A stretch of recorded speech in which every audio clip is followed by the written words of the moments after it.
the team final for the men's, Greece versus, who the champions are, Italy.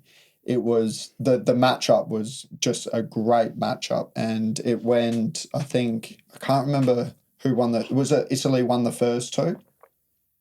Mastrigiannis. No. Yeah, so it was Italy won the first one. I think Greece won the second one. Then Italy won the third one. So close for Dribas, who we're good friends with from Greece. Lost in the last 15 seconds. It was a very competitive fight. Ended up 4-3. Dribas was ahead 3-3 going into the last 15 seconds with Senchu, but just couldn't hold on to that Senchu advantage and then lost a point as well. So unfortunately that went Italy's way, but there was still hope. Because you had Xenos in the back. Right? Yeah, Xenos in the back, and then the young... Was it the young who got third?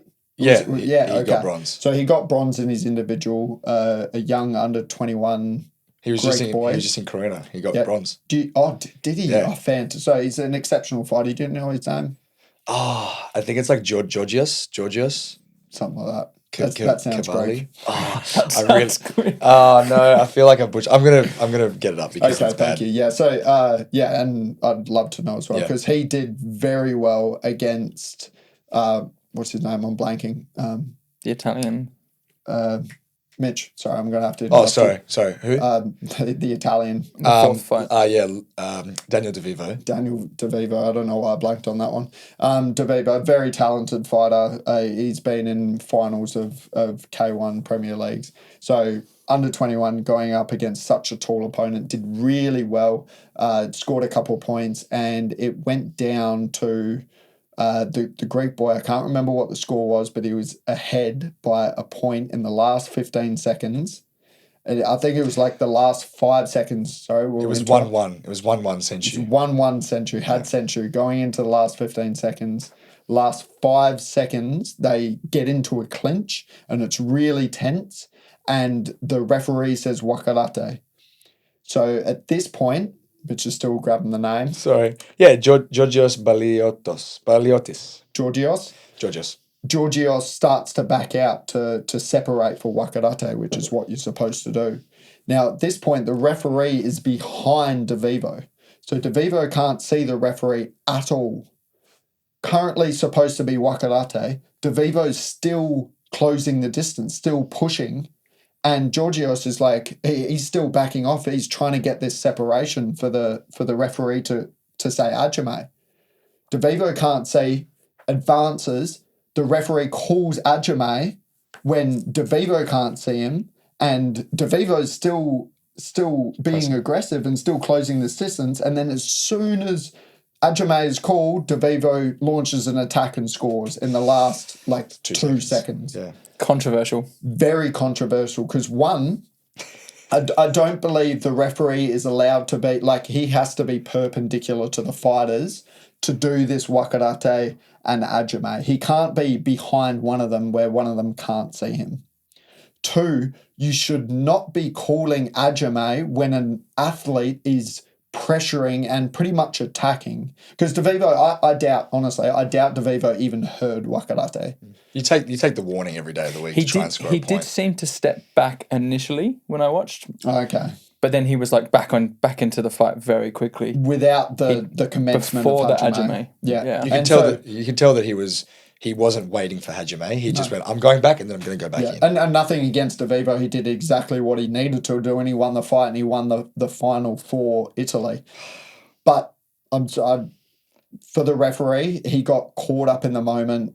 The world team finals, the European team finals, he just got starstruck and he was like, I don't know what to do, and just called Ajame. He shouldn't have. He should have said Yame, and he should have given DeVivo a not listening warning. It would have been pretty rough because DeVivo couldn't hear and he was back-faced and whatever. Maybe the referee was in the wrong position. He should have positioned himself better during the fight. I don't know what it was, but Georgios lost this fight because the referee called Ajame when he shouldn't have. And I think on that scenario, the scoring, what made this a little bit tricky is the scoring point was after the Ajame. And so the judges were correct in scoring the point. It's not up to them, right? They can only score the point after Ajame. It was after Ajame, but he clearly, It looked like he was even feinting or throwing some techniques before the scoring one, and he definitely closed the distance. And to me, that's not That's the not separate. spirit, at least. There was no It wasn't Wakerete disengaged. involved. Yeah, he went back, Yeah. but he re-engaged before the Ajime. Yeah. And So the referee there, unfortunately, I think didn't handle that. This is just like really, really tough because this is not it's a tough rule to adjudicate and to be on top of. So this is a fault of the actual rule itself, and it's not a fault of the referees because there was like 1 second to go. So do you just go Wakerete, timer goes? That is the rule, right? You have to go to Wakerete. If he did advance, it's Yame warning. George just wins, right? But this is what we want in karate. We want exciting moments like this to try and win. So, you see it so many times in the last 15 seconds. Referee says Wakerete. You separate. Maybe someone's not separating as far as they should because they maybe don't want to waste time or they don't want to give up any ground. 3 seconds to go off of the clock. Now you're all of a sudden down to 4 seconds, 5 seconds left on the clock. So this is a terrible example of how we are creating a stagnant sport with kumite. With less controversy. Yeah. More decisive decisions. Absolutely. You need to, I don't know, maybe the answer is no Wakerete in the last 15 seconds. It's just a straight yame. If you're not, if you're in close distance not doing anything, it's just a straight yame, bring it back to the start. Yeah, nobody's grabbing, nobody's pushing. But the Wakerete in the last 15 seconds needs to change because... Wakerete is one of the newest kumite rules, isn't it? Yeah, this year? Last year? Oh, gosh. I think it was last year. It's got to be last year. Last year.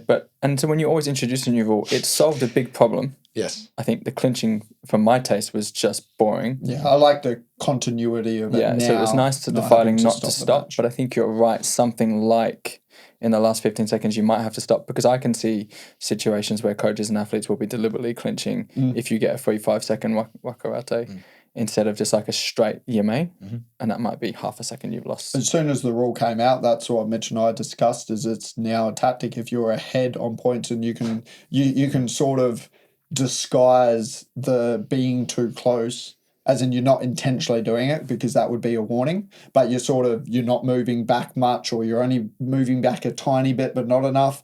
You're wasting time because the referee can't. It's a legitimate defensive tactic as well, right? Oh, you're playing within the rules. Exploiting the rules, yeah. It's just it's unfortunate because you would have loved for the men's final to go to 5 fights, and not end on a controversial decision.